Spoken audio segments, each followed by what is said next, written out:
muri ibi bihe hakomeje kuvugwa ikibazo cy'ihohoterwa rishingiye ku gitsina rikorerwa abana n'abakobwa bakiri bato.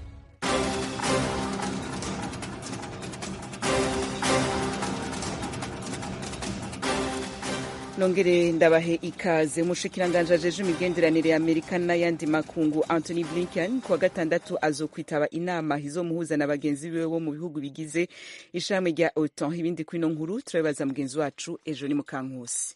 Minisitiri w'ububanyi n'amahanga w'Ubudage Annalena Baerbock mu kwezi gushize yatumiye aba minisitiri mu nama itari ku mugaragaro i Berlin. Inama ije mu gihe igihugu cya Finland kirimo gushaka uko cyakwinjira mu muryango wo gutabarana wa OTAN kubera impungenge gifite zaturutse ku gitero Uburusiya bwagabye kuri Ukraine. Umunyamabanga mukuru wa OTAN Jens Stoltenberg yavuze ko inzira yose yo kwinjira mu muryango yagombye kuba inoze kandi yihuse, kandi ko Finland ishobora kwakirana ubwuzu. Kuri iki cyumweru cyiza Blinken azajya i Paris ari kumwe n'uhagarariye Leta Zunze Ubumwe za Amerika mu bijyanye n'ubuhahirane Catherine Tai na Minisitiri w'Ubucuruzi Gina Raimondo mu nama ya kabiri y'abaminisitiri b'Amerika n'Uburayi ku buhahirane na tekinoloji. Ejo Mukankusi urakoze. Turanacari kumwe utubwirira Korea ya ruguru yatangaje umuntu wa mbere yanduye ikiza ca COVID-19 kuva ico kiza caduka mu 2019. Korea ya ruguru yarashe misile balistike zitatu igwira ngo itangaze ivya kino kiza. Korea y'Epfo n'Ubuyapani nibyo byatangaje iyo nkuru, byumvikanisha ko icyo gihugu kigenda gitera intambwe muri porogaramu zacyo z'intwaro cyagombye gushyirwa mu kato. Misile balistike eshatu zitagera kure zarashwe hafi mu masaha ya 12:30 ziturutse mu karere ka Sunan k'umurwa mukuru wa Korea ya ruguru Pyongyang, naho ikibuga cy'indege mpuzamahanga giherereye. Korea y'Epfo yemeje ko ari naho Korea ya ruguru yavuze ko yarasiye misile yayo ya karahabutaka yambukiranya ibihugu ICBM Hwasong 17 mu kwezi kwa gatatu. Iki gihugu cyakomeje kivuga ko izo misile zagurutse kilometero zigera muri 360 na kilometero 90 mu kirere. Igisirikare cya Amerika cyavuze ko iyoherezwa ry'izo misile ritagize icyo rihita yihungabanyaho cyangwa ngo rihungabanye ibihugu by'inshuti zayo. Ni ku nshuro ya 16 Korea ya ruguru igerageje ibyo bitwaro muri uyu mwaka. Bibaye nyuma y'uko itangaje icyorezo bwa mbere cya COVID-19 ivuga ko ari ibihe bikomeye cyane ku gihugu, inashyiraho guma mu rugo mu gihugu hose. Ejo tukivuga ivy'amagara y'abantu muri Republika ya Demokarasi ya Kongo, naho indwi irarumanye ata muntu mushasha yandura Ebola. Byatangajwe uyu munsi kuwa kane n'umuyobozi w'ishami rya ONU ryita ku buzima OMS ushinzwe gukurikirana ibikorwa byo kurwanya icyo cyorezo ubwo yasobanuraga iby'iyi ndwara mu gihugu. Muganga Mori Keita yagize ati umuntu uheruka wemejweho iyo ndwara yatangajwe ku itariki ya 4 y'uku kwezi kwa gatanu. Uyu muyobozi akomeza agira ati cyakora abantu 480 bageze aho bahurira n'abarwayi ba Ebola baracyacungirwa hafi. Muri abo abagera muri 200 uyu munsi baruzuza iminsi 21 y'igihe bagomba gukurikiranirwa hafi.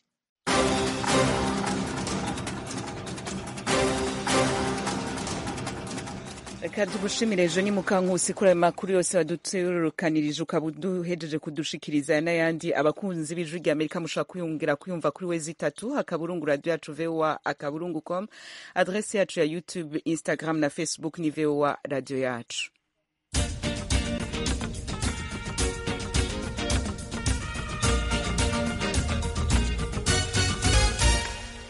Ayo mu karere k'ibiyaga bigari turahera mu gihugu cy'u Rwanda. Habagize inama nshingamateka na nkenguzamateka y'u Rwanda uno munsi bashikije raporo y'urwego rw'ubugenzuzi bukuru bw'imari ya leta y'umwaka waheze itariki ya 30 y'ukwezi kwa gatandatu umwaka wa 2021.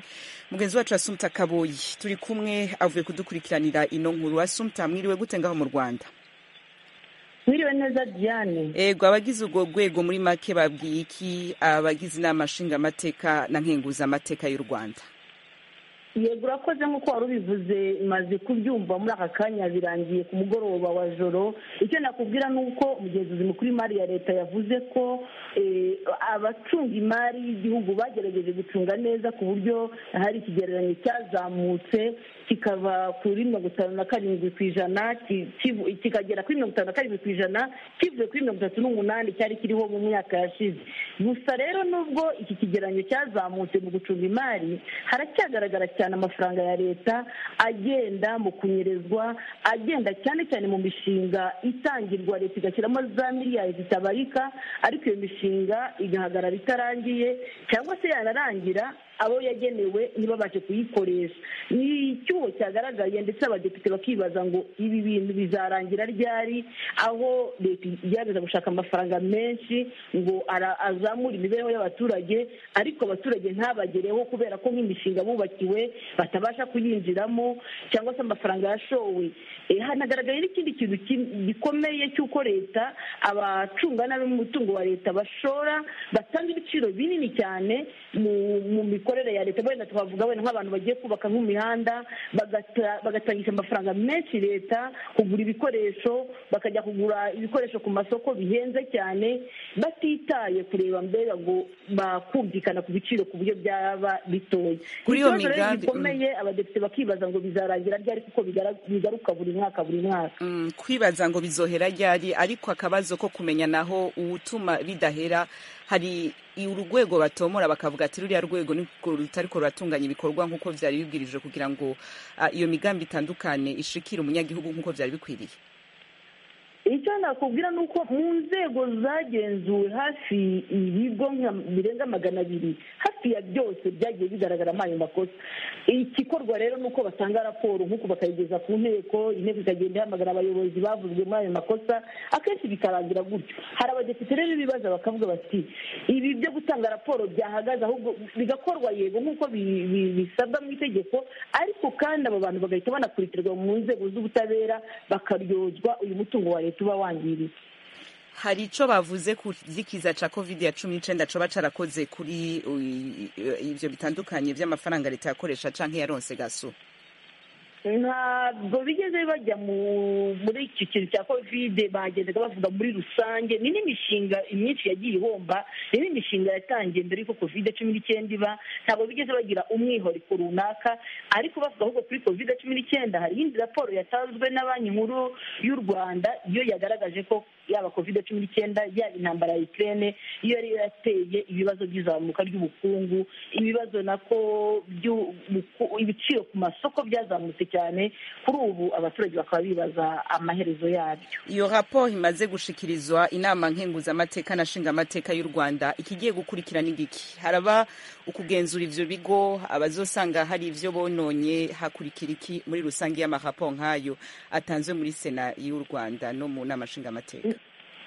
Nibyo koko iyo amaze gutangwa hajyaho amakomisiyo, cyane cyane mu nteko ishinga amategeko hariho komisiyo ishinzwe kugenzura imikoreshereze y'umutungo wa leta, ikagenda itumiza muri buri kigo, igenda itumiza, ariko akenshi bisoza abantu baratumizwa bakisobanura bikarangira gutyo. Ntabwo turabona, nubwo bivuga ngo hari abakurikiranwa, ariko muri rusange nta bigaragara cyane bifatika wavuga ngo muri miliyari zingahe zahombye hari izigenda zigarurwa kubera raporo y'umugenzuzi mukuru w'imari ya leta. Ntabwo birashyirwamo imbaraga cyane. Urakoze Assumpta, turaza kongera hanyuma kugira ngo twumvishe amajwi ushobora kuba wavanye ngaho mu nama nshingamateka na nkenguzamateka y'u Rwanda, ubandanye ugitunganya neza. Turasura amakuru yo mu gitondo. Murakoze cyane Diane. Reka tugume mu gihugu cy'u Rwanda, aho sentare yisumbuye ya Gasabo yatanguye kuburanisha mu mizi urubanza rw'umurwi w'abantu bagirizwa kwambura umunyamahanga amadolari agera kuri miliyoni 1, ni ukuvuga ayababa miliyari 1 mu mafaranga y'u Rwanda. Ijwi ry'Amerika mu rukiko rwasomewemwo uru rubanza ryari ryaharungitse mugenzi wacu Eric Bagirubusa. Abaregwa bagera kuri 13 muri dosiye yose, abagabo 5 n'umugore umwe rukumbi, nibo bari mu mpuzankano z'iroza nk'ikimenyetso cy'uko bafunzwe. Ubushinjacyaha bw'u Rwanda buvuga ko barangajwe imbere n'uwitwa Vedaste Yves Bamuteze. Burabarega ko mu kwezi kwa gatandatu k'umwaka ushize 2021 bambuye amafaranga umunyamahanga angana na miliyoni 1 y'amadolari y'amanyamerika, ni ukuvuga asaga miliyari 1 mu mafaranga y'amanyarwanda. Buvuga ko umuzungu wo ku mugabane w'Uburayi witwa Scar Jonas yari yazanye amadolari 500,000 n'amayero 415 mu bikorwa byo gucuruza amabuye y'agaciro, yose hamwe angana na miliyoni 1 y'amadolari y'abanyamerika. ubushinjacyaha busobanura ko Bamuteza ariwe wabajyanye muri aparitoma ku Gisozi mu mujyi wa Kigali, ariko bagezeyo babanza gupima ikiro kimwe cya zahabu bakajya bagisubizayo bakakigarura kugeza bemeje ko bapimye ibiro 4 bya zahabu. Ibindi biro 60 ubushinjacyaha buvuga ko batabipimye kuko hari hafashwe ibipimo bya mbere nk'ikimenyetso cy'uko abagura bahawe zahabu nzima. Ibindi biro byasigaye ubushinjacyaha buvuga ko byari bigizwe na cuivre jaune aho kuba zahabu nzima. Buvuga ko nyuma yo gufata igikapu cyarimo ayo madovize Bamuteze yayakwirakwije mu nshuti ze n'abavandimwe mu rwego rwo kugira ngo batazayabona.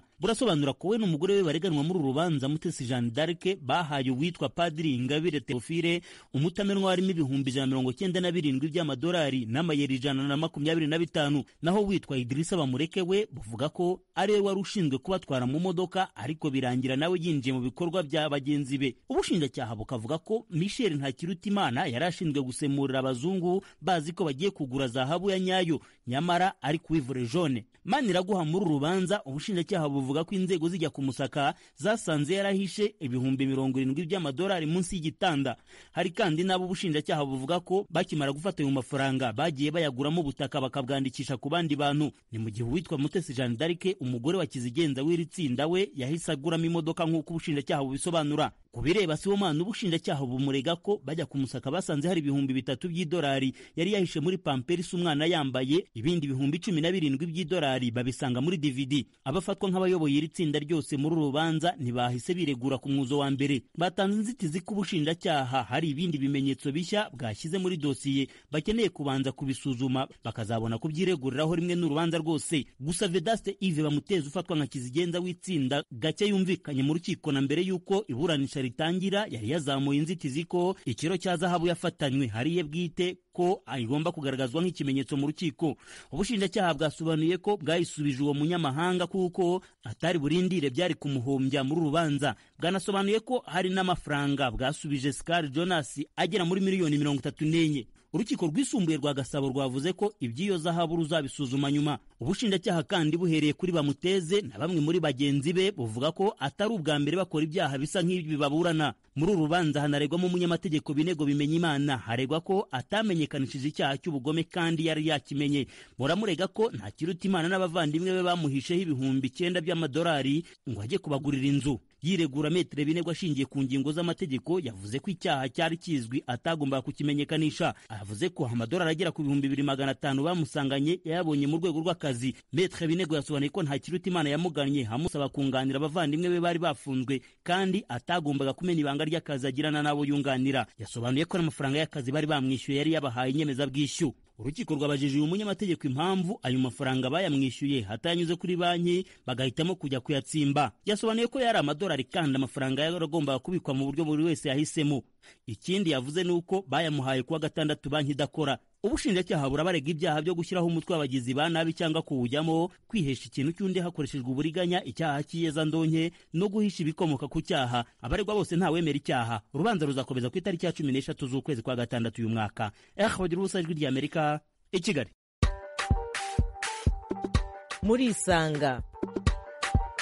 Murisanga ni ikiganiro cy'ijwi ry'Amerika kibanda ku bibazo binyuranye byo mu karere k'ibiyaga bigari bya Afurika.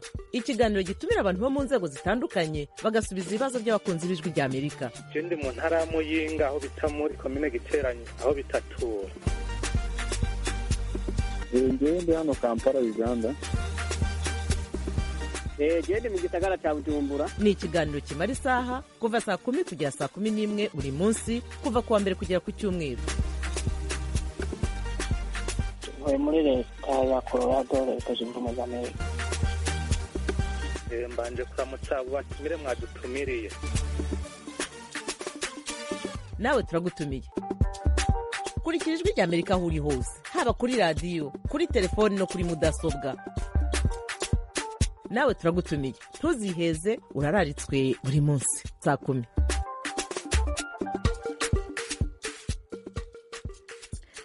Nuko rero turabararikiye muri isanga yejo saa 10. Uno munsi mwayumvise ni iminsi yose kuva kuwa mbere gushika kwa gatanu. Uno munsi havuze ku bijanye no guhohotera abana bakiri bato. Mushobora kubwisanga ico kiganiro cose kuri wezitata akaburungu radio yacu voa@akaburungu.com. Ejo naho ivyo tuzovuga ko mugenzi wacu Thomas Kamirindi ni wariko arabidutegura. Reka duhonje ko gato twumve Toma duce ku masonga. Wiriwe gute imbere yo kutubarira? wiriwe neza Diane, niriwe neza ndimo nyine nshakisha icyo kiganiro uko tuzagikora. Ni ikiganiro kizavuga ku bakozi bo mu rugo mu Rwanda. Umukozi wo mu rugo ni muntu ki, akazi ko mu rugo ni akahe, ahembwa ate, afatwa umukozi wo mu rugo afatwa n'abashebuja gute, umuryango muri rusange sosiyete imuha akahe gaciro. Mbese muri makeya ni ibyo ngibyo tuzaganiraho, ingorane bahura nazo mu magambo makeya ni nabo tuziganira urebye, kuko umutumirwa yari yanadusabye ko twabikoraho ikiganiro. Nawe ni umukozi wo mu rugo kandi ufite ubunararibonye. Abigusaba yavuga ko hariho utubazo bahura natwo canke yashaka gusa gusangiza ubuzima babayemwo abandi? Mu by'ukuri ntabwo ari byo yabisabye, ahubwo yabisabye rimwe mu kiganiro muri Isanga cyari kiyobowe na mugenzi wacu Eugene Mukankusi. Nuko rimwe rero Mukankusi yaza kubivuga mu nama y'abakozi twese nyine, kuko buri gitondo ubu ndi kubwira abumva ijwi rya Amerika, urabizi buri gitondo dukora inama tukavuga, tukungurana amakuru, tukabwirana ibyo abanywanyi b'ijwi rya Amerika bashaka bifuza ko tubagezaho, mbese n'akazi ukuntu turi bugakora. Ubwo rero nyine muri icyo kiganiro kimwe nibwo uwo munywanyi umwe yavuze ati kuki mudakora ikiganiro ku bakozi bo mu rugo ko bafite ibibazo bikomeye byinshi, ati muzabikorera. Nuko rero tuzamuha umwanya ejo aganire n'abanywanyi b'ijwi rya Amerika. Hambavu y'uwo yabivyisabiye, hari n'abandi bashobora kuba bumva bogira ico baterereye, bogira ico babaza umutumire wawe, bo boshobora kukurungikira nimero za telefone gute kugira ngo bazoba bari mu buhinga bw'ivyuma bazoshobore kubahamagara hama muyage nabo? Mu by'ukuri ntabwo yasabye kuba umutumirwa, ahubwo ni jyewe tumaze kuganira. We yaravugaga ati kuki ijwi rya Amerika, radiyo yacu, kuki mutadukorera icyo kiganiro gusa. Ntabwo yavugaga ati muzangire umutumirwa, ahubwo noneho uyu munsi rero tuganira numva ni igitangaza. Ndamubwira nti noneho uzaba umutumirwa, hanyuma ndumva ibibazo byumva neza. Ubwo rero abandi ejo tuzashyira n'ifoto ye kuri Facebook hakiri kare. Nuko noneho rero muzohereze, mwebwe banywanyi b'ijwi rya Amerika, muzohereza amanimero yanyu kuri Facebook y'ijwi rya Amerika, tuzabahamagara. Aha rero Diane, nagira ngo nkwisabire nawe uze kunyunganira, dushishikarize abakobwa b'abakozi bo mu rugo nabo rwose bazikubita agashyi bazaze mu kiganiro. Urakoze, bibwirwa benshi bikumva bene vyo. Ahazoca izo nimero zanyu, Facebook yacu ni VOA radio yacu. Toma na hejo saa 10. Na hejo, ndagushimiye Diana. Ubandanye utegura neza. Yego, tumira amategato hama tuje kuyavugwa ku Burundi.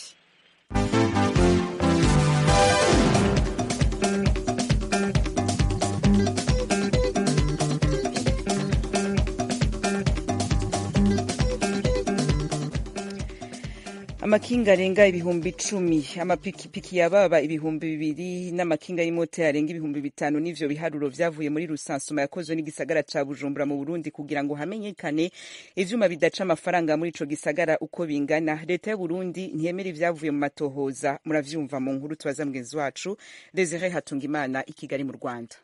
Kuri uno wa kane, umushikiranganje w'intwari ibereye umutekano n'iterambere ry'amakomine Gervais Ndirakobuca yakoranije inama yarimwo urongoye igisagara ca Bujumbura, ba mustanteri barongoye amakomine yo muri ico gisagara n'abarongoye abandi mu gipolisi. Hari mu ntumbero yo kurabira hamwe ivyavuye muri rusansuma y'ivyuma bidaca amafaranga uko bingana, kugira bene vyo bahabwa uburenganzira bwo kubikoresha binjira hagati mu gisagara ca Bujumbura. Icegeranyo cabonetse, umushikiranganje Ndirakobuca yagiteye ivyatsi. Icegeranyo cabonekanye twasanze kirimo amahinyu menshi cyane. Ayo mahinyu rero akatwereka yuko hariho abantu batifuza yuko iki gisagara cyacu kijamwo urutonde mu byo kwiyungurutsa, bifuza yuko twoguma mu kajagari. Uwo mushikiranganje amenyesha ko ico cegeranyo yaciyamirije afatiye ku biharuro bikigaragaramwo biboneka ko birimwo amahinyu menshi. Twasanze ari amamoto angana 1,813, amakinga ya siporo duca dusangana 13,711. Twa dukinga dufise imoteri tumwe bita jeho kuki dusangana 5,874. Iki gisagara twese tukibamwo, banyakubahwa musitanteri bari ngaha, abashefu de zone bari ngaha, abajejwe umutekano bari ngaha, ibi vyuma biriho muri gisagara ca Bujumbura. Urongoye igisagara ca Bujumbura Jimmy Hatungimana aremeza ko igikorwa bakoze batagikoze neza, yagiriye akasaba imbabazi. Igikorwa mu bisanzwe twaragikoze, ariko nagomba ndabasaba ikigongwe kuko icyo gikorwa naho twagikoze twasanze hariho ibintu bimwe bimwe nkoramutima tutakoreye ko ibiharuro bimwe bimwe twabahaye byari ibiharuro bidakwije ibyo twategerezwa gukorera ko byose, ariko naho biri uko twasanze igikorwa mwadutumye koko harimwo amahinyu. Murumva neza ko badushize mu mutego, ndasabye ikigongwe ku izina ry'abakoze icyo gikorwa. Icyo gikorwa cyakozwe nabi kikaba kigiye gusubirwamwo. Abafise ivyo vyuma bidaca amafaranga vyabafasha kwiyunguruza mu mirimo yabo babona ko kuri bo ari agahombo kanini. Imigabo n'imigambi mba ndiko ndarangura nja ku kazi, mfata bisi mbura ntegera mbura nuko nshika ku kazi natevye, hanyuma ngaca nshikaho narushe ku kazi simeza ngo ndagakore neza, ngaca za nguvu nata mw'ibarabara nari kuzikoresha ku kazi. Uko n'urwo ruhombo mbona rutuma no kuri ibintu byo hagarara bigasubira kuja mu buryo. Tubibutse ko kuva igerekezo rya 21 ukwezi kwa gatatu uno mwaka atakinga ipikipiki canke tukutuku birekuriwe kwinjira hagati mu gisagara ca Bujumbura. Desire Hatungimana, Kigali, Ijwi rya Amerika. Desire Hatungimana nawewe urakenuye. Nari nabice ku masonga nkitangura ikigoma muri Tanzania hakoraniye inama rukokoma ihuza abagwizatunga baturuka mu bihugu bitanu bisangiye ikiyaga ca Tanganyika mu vy'ubutunzi arivyo Uburundi, u Rwanda, Kongo, Tanzania na Zambia. Bipfuza rero korosha urudandaza rujabukiranya imipaka muri ivyo bihugu. Tanzania iradomwa ku rutoki kwitaborohereza yamara. Pierre Claver niyo nkuru menyesha makuru wacu Kigali mu Rwanda yadutegura ibindi kwino nkuru. Abagwizatunga n'abanyamitahe baturuka mu bihugu bitanu bihurira ku kiyaga ca Tanganyika arivyo Burundi, u Rwanda, Repubulika ya Demokarasi ya Kongo, Tanzania na Zambia bose barahuriza kw'ico gice kirimwo ubutunzi bwinshi, ariko ko amategeko agenga ibihugu ataborohereza kubuhanahana biciye ku mipaka no muri ico kiyaga. Ivyo nivyo vyatumye abaserukira abandi bahurira ikigoma mu buseruko bushira uburengero bwa Tanzania mu nama rukokoma y'imisi 3 yo kurabira hamwe icokorwa kugira ngo urudandazwa rwambukiranya imipaka rutezwe imbere. Amakuru avo muri iyo nama avuga ko igihugu ca Tanzania gitungwa gatoke ko kitorohereza abagwizatunga bo muri ako karere. Ni mu gihe ico gihugu gikora kw'ibahari Indiana ahari kivuko ca Dar es Salaam haca ibidandazwa hafi nka vyose bivuye hanze ya Afrika bigiye mu karere ka Afrika y'ubuseruko na Afrika yo hagati. Olivier Suguru aserukira ishirahamwe ry'abafise amahinguriro mu Burundi arabigaruka ko muri iyo nama. Urudaraza mu njabukambibe iyo dushoye ibintu gihugu ca Tanzania byinshi bikeyi baca badusaba yuko tubanza kurondera certificat tugiye gutora muri Dar es Salaam. Kubera iki banka kwemera urupapuro rutandukanye kandi nayo nyene isanzwe ifise ububasha n'ubushobozi nk'uko iyo TBS ibisanzwe bikorwa mu karere kw'iki isoko sangi rya EAC. Iki naco nicerekeye ico bita certificat d'origine, nicerekana neza mu mwimbu dushaka gushora hanze ko vyakorewe koko mu karere k'ibihugu vya EAC Uburundi burimo. No ku ruhande rw'u Rwanda abagwizatunga bemeza ko bahura n'ingorane bageze mu gihugu ca Tanzania. Ni mu gihe ivyo bihugu nka vyose kiretse Zambia bisangiye umuryango wa Afrika y'ubuseruko ufise amategeko yo korohereza abanyamitahe. Bayingana Elade afise societe y'imodoka zunguruza abantu yitwa Matunda Express mu bice ikoreramwo na Tanzania harimwo.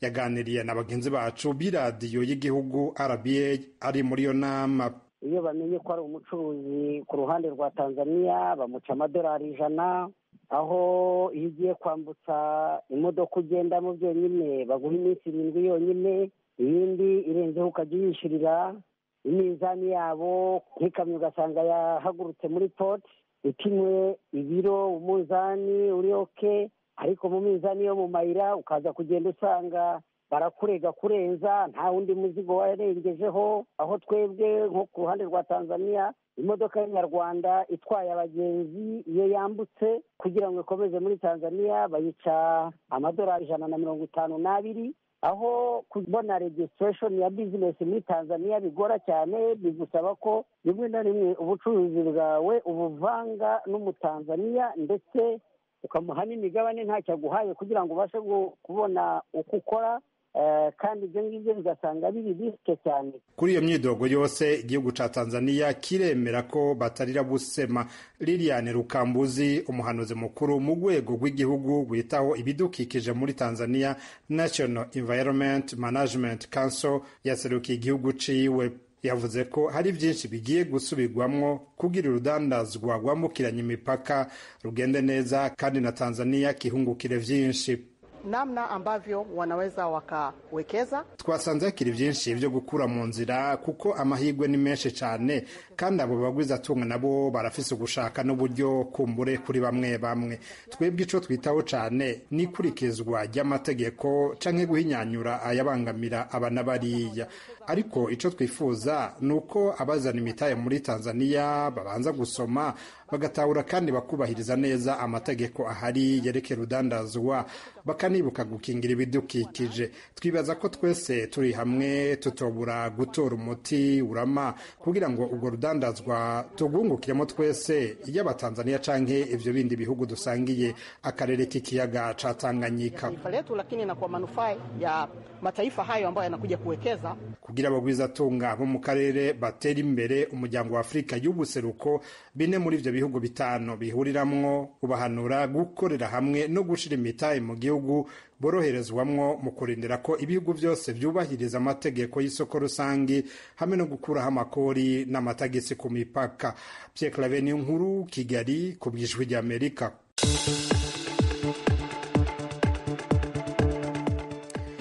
Pierre Claver Niyonkuru niwe duce dusozera ko amakuru twari dufitiye kuri uno mugoroba. Dushimire abagize uruhara bose ngo ategurwe yongera abashikire. Imbere yo guhana agahindukira ariko ngende ndabibukije ko ejo mugenzi wacu Thomas Kamirinda ariko arabatunganiriza ikiganiro ku bakozi bo mu nzu mu gihugu cy'u Rwanda, by'umwihariko aripfuza kubana n'abakozi bakora imirimo itandukanye mu ngo. Ni mu gihe kingana n'imyaka 5 yose umubano w'igihugu cy'u Rwanda ndetse n'igihugu cy'abaturanyi cya Uganda utifashe neza. Ni byinshi guverinoma y'igihugu cy'u Rwanda yashinje umuturanyi wayo wa Uganda, ndetse ku ruhande rwa Uganda hari bimwe iki gihugu cyagiye kigaragariza u Rwanda ko bitagenda neza. Ibyo byose nabyo byatumye uyu mubano w'ibihugu byombi kandi by'ibivandimwe uzamo agatotsi. Aha rero tugiye kwifashisha uruhande rwa Uganda. Uganda yashinje kenshi guverinoma y'igihugu cy'u Rwanda ngo kuba yohereza abajya gutata cyangwa se abatasi mu gihugu cya Uganda. Kuri ubu rero iby'iki kibazo byo bikaba bigeze ku musozo, dore ko nk'uko Rwanda Update igiye gukomeza ikugezaho aya makuru yihutirwa cyane twakiriye muri uyu mugoroba. Nuko Lieutenant General Kainerugaba amaze kwakira General Nyakarundi wa RDF n'itsinda ayoboye. Nkakwibutsa ko rero kuba yakiriye Nyakarundi bivuze ikintu gikomeye cyane, kuko Brigadier General Nyakarundi Vincent akuriye urwego rwakunze kuvugwa kenshi mu mubano w'u Rwanda na Uganda, kuriye urwego rw'ubutasi mu ngabo z'igihugu cy'u Rwanda, ndetse ni nayo makuru tugiye gukomeza tugarukaho muri iyi nkuru yacu. Tugiye gukomeza tukugezaho ku buryo buvunaguye, hanyuma rero mu kanya gato cyane kari imbere turaza kukugezaho iyi nkuru ku buryo burambuye. Ntujye kurereka rero ntagutindiye, nkubwire ko muri uyu mugoroba umugaba mukuru w'ingabo za Uganda zirwanira ku butaka Lieutenant General Muhoozi Kainerugaba amaze kwakira itsinda ry'abaofisiye baturutse mu gihugu cy'u Rwanda n'abaofisiye bayobowe na Brigadier General Vincent Nyakarundi. Uyu rero asanzwe akuriye ubutasi mu ngabo z'igihugu cy'u Rwanda RDF. Uru ruzinduko rw'aba basirikare bakuru mu ngabo z'igihugu cy'u Rwanda nkakwibutsa ko ruje rukurikira urwo umukuru w'igihugu aherutse kugirira mu gihugu cy'abaturanyi cya Uganda. Ni mu birori byo kwizihiza isabukuru y'amavuko y'uyu muhungu wa Perezida Yoweri Kaguta Museveni. Icyo gihe hari kuwa 24 Mata uyu mwaka turimo. Nkakwibutsa ko n'ubundi kugeza ubu ntiharamenyekana ibiri inyuma y'ibiganiro aba bombi bagiranye, ni ukuvuganya kuwa Perezida Paul Kagame ndetse na General Muhoozi. icyakora cyo tukaba dukeka ko baba baraganiriye ku byerekeranye n'umutekano w'ibihugu byombi, dore ko n'urwego Brigadier General Nyakarundi Vincent akuriye rwanakunze kuvugwa kenshi mu kwangirika k'umubano w'u Rwanda na Uganda, ahanini bikomojweho cyane n'iki gihugu cy'abaturanyi. Uyu mugoroba rero itsinda riyobowe na Vincent Nyakarundi risesekaye mu gihugu cy'abaturanyi cya Uganda. Ese twitega iki nyuma y'ibi biganiro by'aba bombi? Ni amakuru dukomeza gukurikirana, ndetse Rwanda Update igakomeza kuyakugezaho 5/5. Reka noneho dukomereze hano mu gihugu cy'u Rwanda, tukaba tugiye kugaruka kuri Ingabire Umuhoza Victoire utavuga rumwe n'ubutegetsi bw'igihugu cy'u Rwanda ndetse n'ishyaka yimukiyemo, dore ko iryo yavuyemo ryo ryari rikubiye mu yandi mashyaka menshi yari yibumbiye hamwe mu cyo bari barise MRCD, yari ifite n'umutwe w'iterabwoba, umutwe w'inyeshyamba za FLN zagabye ibitero mu bice bitandukanye by'igihugu cy'u Rwanda, ndetse inzirakarengane z'abanyarwanda zahasize ubuzima. Uyu mugore ni nyuma yo kwimukira mu rindi shyaka, n'ubundi ni ishyaka yashinze, ndabiseguraho, ni ishyaka yashinze rya FDU inkingi, niryo yari yarashinze, riza kujya muri no mpuzamashyaka, aza kurivamo nubwo benshi ku mbuga nkoranyambaga bagihamya ko aririmo, aza muri Darufa Umurinzi, naryo ritari ryemerwa hano mu gihugu cy'u Rwanda. Yongeye kumvikana mu bitangazamakuru avuga ko noneho ngo bakeneye ibiganiro, ngo akeneye ibiganiro na guverinoma y'igihugu cy'u Rwanda. N'amagambo akomeye cyane, ngiye kukureka ugakomeza ukurikira muri iyi nkuru. ni mu gihe ngewe nkomeje kugukurikiranira iyi nkuru igaruka ku ruzinduko rw'amateka rwa Vincent Nyakarundi, ni generali mu ngabo z'igihugu cy'u Rwanda. Uyu rero akaba anakuriye ubutasi muri izi ngabo z'u Rwanda, yasesekaye mu gihugu cy'abaturanyi cya Uganda, dore ko n'iki gihugu cyakunze gushinja kenshi u Rwanda mu kuba rwohereza abatasi muri kiriya gihugu cy'abaturanyi kandi cy'abavandimwe. Amashyaka atavuga rumwe na leta y'u Rwanda kimwe n'amashyirahamwe ategamiye kuri leta yoherereje inyandiko umuryango w'abibumbye, barasaba ko habaho ibiganiro bitagira uwo biheza. Iyo nyandiko bavuga ko ari umusanzu bahaye Loni muri gahunda yayo yo gushimangira amahoro, kuburizamo intambara no kurangiza zatangiye, yashyizweho umukono n'abantu 9 bahagarariye amashyaka cyangwa se amashyirahamwe yigenga akorera mu Rwanda no hanze. Umwe muri bo ni Victoire Ingabire Umuhoza, umuyobozi w'ishyaka Darufa Umurinzi ritaremerwa mu Rwanda, yatangiye ambwira icyatumye bakora iyo nyandiko. Uyu mugambi mu by'ukuri ntabwo nubwo ONU ariyo isa nkaho ari imbere, ariko ni umugambi, hari ibindi bihugu 7 biwushyigikiye, ndetse n'umuryango w'ubumwe bwa Afurika n'ibihugu byo mu muryango w'abibumbye w'i Burayi, Union Européenne. Donc ni ukuvuga ko hari ibyo bihugu, hari n'iyo miryango yindi 2 imaze kuvuga, ndetse ONU ikaba ari ijya imbere, ariko by'ukuri ibyo bihugu abo bose rero twagerageje kuganira nabo, turimo turaganira nabo tubereka ko ipfundo ry'umutekano mu karere k'ibiyaga bigari rigomba gupfundirirwa mu Rwanda. Murasaba Loni kuba umuhuza hagati y'abatavuga rumwe na leta na guverinoma y'u Rwanda, kandi ibyo bikaba mbere y'amatora y'umukuru w'igihugu mu myaka 2. Kubera iki mushyiraho itariki ntarengwa? Ikibazo cya mbere njago dacyumvikane neza, turasaba ONU ko muri uwo mugambi wo kugira ngo hagarukire amahoro mu karere k'ibiyaga bigari, basanga imwe mu nkingi igomba gushingirwaho nuko hagomba kuba ibiganiro hagati y'abanyagihugu ndetse no hagati y'ibihugu byo mu karere k'ibiyaga bigari. Twebwe tukabwira ONU tuti muri ibyo biganiro mwavuze ntabwo mwashyizemo ko no mu Rwanda hagomba kuba ibiganiro hagati y'abanyagihugu, kandi tugasanga ibyo biganiro bigomba kuba mbere y'amatora ya mwaka wa 2024, kubera ko tuzi neza mu bihugu bya Afurika kenshi habaye amatora usanga hakunze kubamo ibibazo, no tukavuga tuti byaba byiza ari uko bibaye mbere y'amatora w'umwaka wa 2024, kugira ngo noneho amatora mu Rwanda, dusanzwe tuzi amatora mu Rwanda aba atari mu bwisanzure, ku buryo noneho twakwizera ko amatora mu Rwanda yazabaho mu bwisanzure kuruta imyaka yashize, ari uko abanyarwanda babanje bakicara hamwe bagatekereza ku bibazo bigize bikunze gutuma batumvikana, bikunze gutuma haba impagarara, n'uburyo haba imivugurire y'ubuyobozi, ku buryo haba inzego zose zitanga ihumure n'ituze kuri buri munyarwanda. Ishyaka rimwe mu yashyize umukono kuri iyi nyandiko, ishyaka rya RNC, riherutse kwandika risaba ko perezida w'u Burundi Evariste Ndayishimiye yaba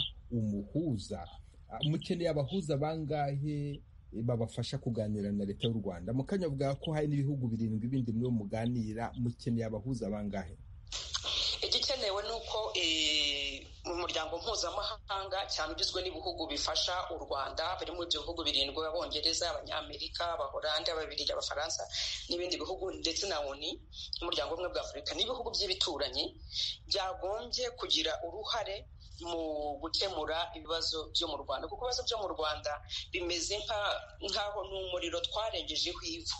Abantu benshi bakunda kwibwira ngo nta kibazo kiri mu Rwanda, nta kibazo, ariko twese tuzi ko mu Rwanda uwo muriro urengejweho ivu, ujya kubona uraturitse. Niyo mpamvu tuvuga tuti mbere y'uko ibintu biturika, dufite impunzi hanze nyinshi. Icyo kibazo cy'impunzi kiri mu bibazo bose bagaruka kuvuga ati impunzi zitari iwabo zitera umutekano muke mu gihe gitoya cyangwa mu gihe kirekire. Tukavuga tuti aho kugira ngo mutegereze ko icyo gihe kizaba uwo muri ukavumbuka, ni uyu munsi nitwigura icyo kibazo cyarangira, cyane ko buri mu mugambi wa ONU n'ibyo bihugu byo gushaka uburyo mu karere k'ibiyaga bigari habo umutekano urambye.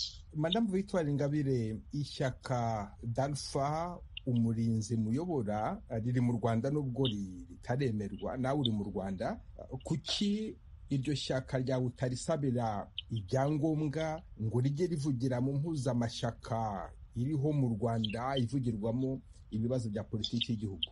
Kimwe mu nkingi muri izo ngamba zawe bagarukaho ni ikijyanye n'imiyoborere myiza no kuba nta bwisanzure bari mu gihugu, ibihugu bitugendera ku mategeko, nta demokarasi hari muri ibyo bihugu.